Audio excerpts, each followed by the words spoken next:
when a heated confrontation with a Republican in a MAGA hat escalated into a pepper spray attack, Karen never expected the man she targeted to be a U.S. general.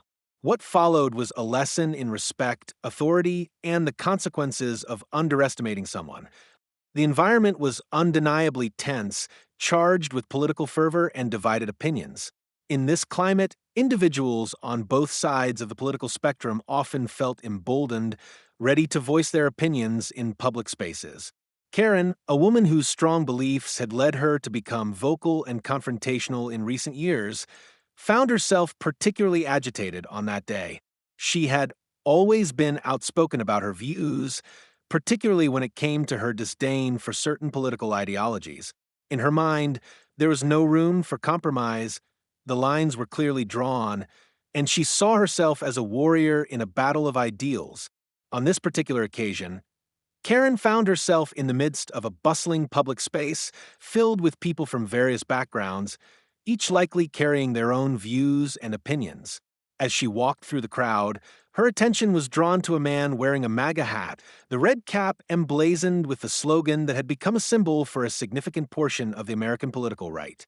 The sight of the hat alone was enough to stir something in her: anger, frustration, and a sense of superiority in her own beliefs. In her eyes, the MAGA hat was a visible representation of everything she stood against, a clear marker of what she perceived to be an ideological enemy. Karen felt a surge of emotion as she stared at the man, her thoughts racing.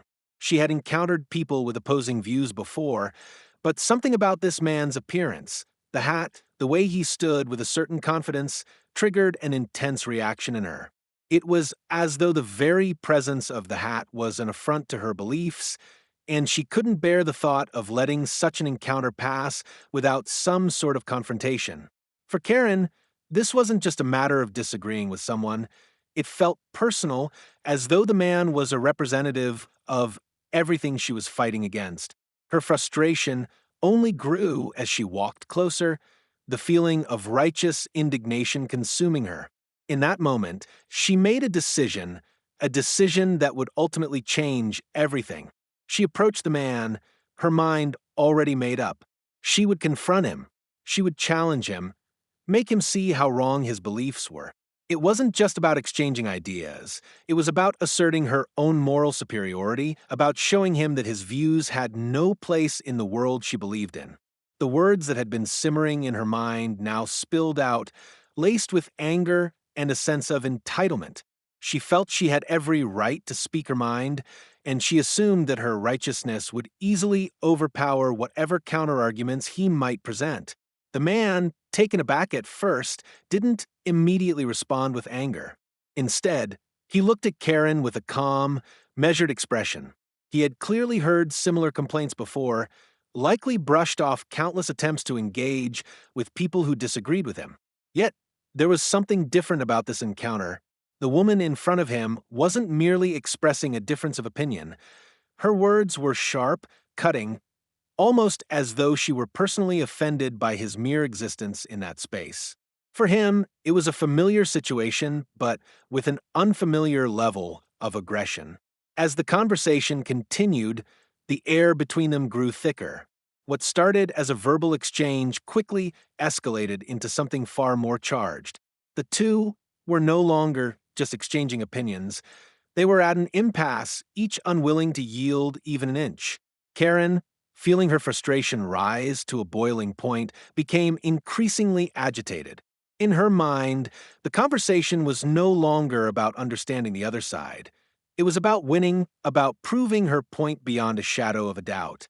She felt cornered by his calm demeanor, as though he were dismissing her views and refusing to acknowledge the strength of her convictions.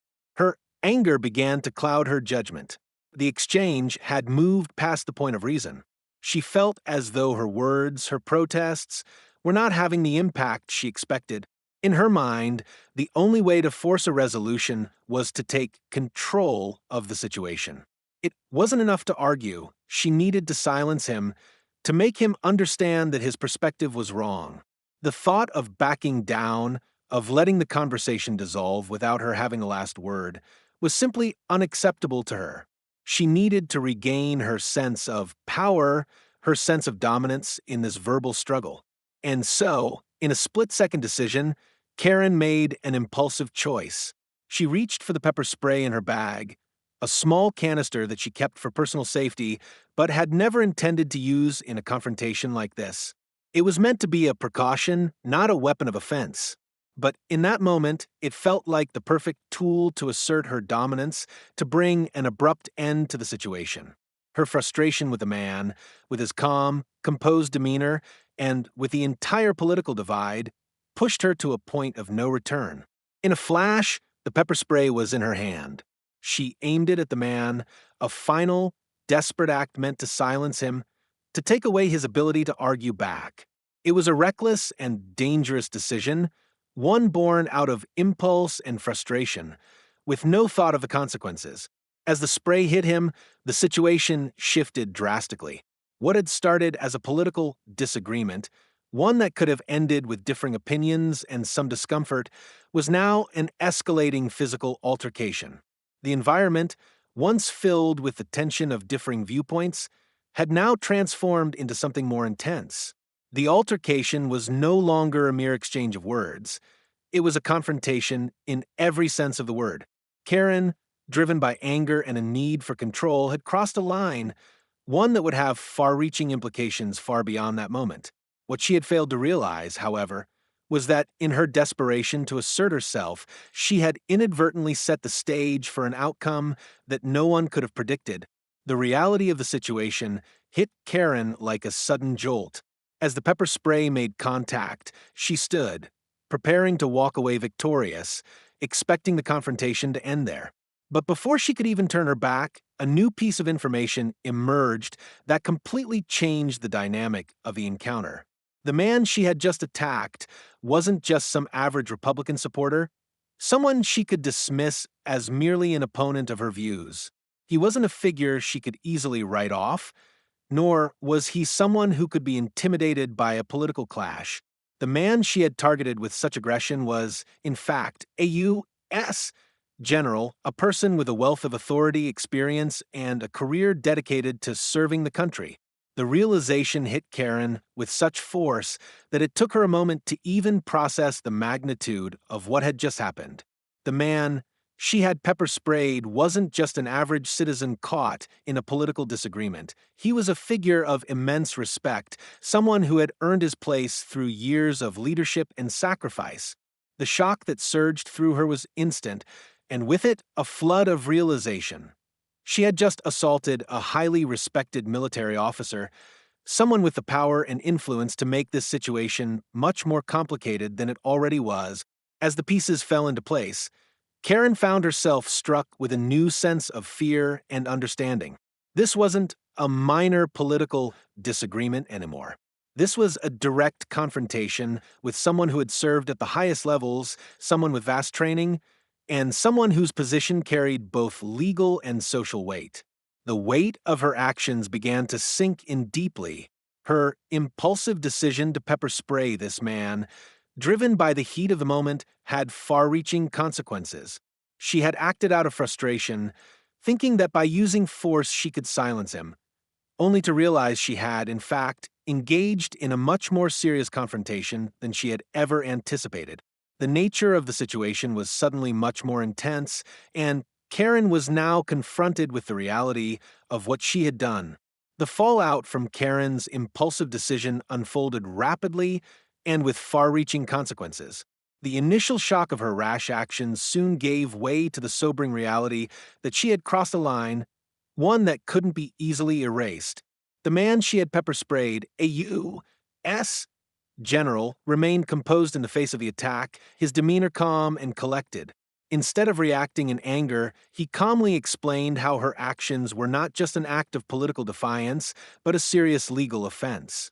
His voice, steady and authoritative, conveyed the severity of the situation. He had been the target of an unjust assault, and now the ramifications were about to become painfully clear to Karen. The impact of Karen's actions went far beyond the personal exchange between her and the general. The social implications of assaulting a highly respected military officer reverberated through the community. News of the incident spread quickly, and it didn't take long for the public to weigh in. People from both sides of the political spectrum began discussing the event, and opinions were sharply divided. Those who had supported Karen's views initially were now forced to reconsider their stance, while others, especially veterans and military families, were outraged at the attack on a man who had served the country with honor.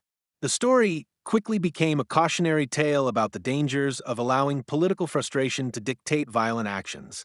The legal ramifications were even more significant. Pepper spraying someone, especially a U.S. general, wasn't simply a matter of a momentary lapse in judgment. It was a criminal act, one that could carry serious legal consequences.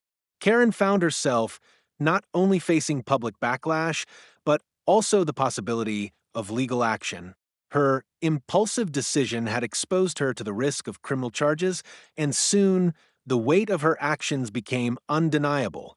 Karen was forced to confront the consequences of her behavior, which were more significant than she could have imagined. What had begun as a politically charged altercation had spiraled into a situation that threatened her personal reputation, her freedom, and her standing in the community. The gravity of her mistake was no longer just an abstract concept. It was a reality she would have to face head-on. The aftermath of the incident served as a defining moment, not just for Karen, but as a broader societal example of what happens when impulsive actions meet real-world consequences. With the public spotlight fixed on her, Karen faced a storm of criticism, legal scrutiny, and a sobering realization that personal beliefs do not excuse violence.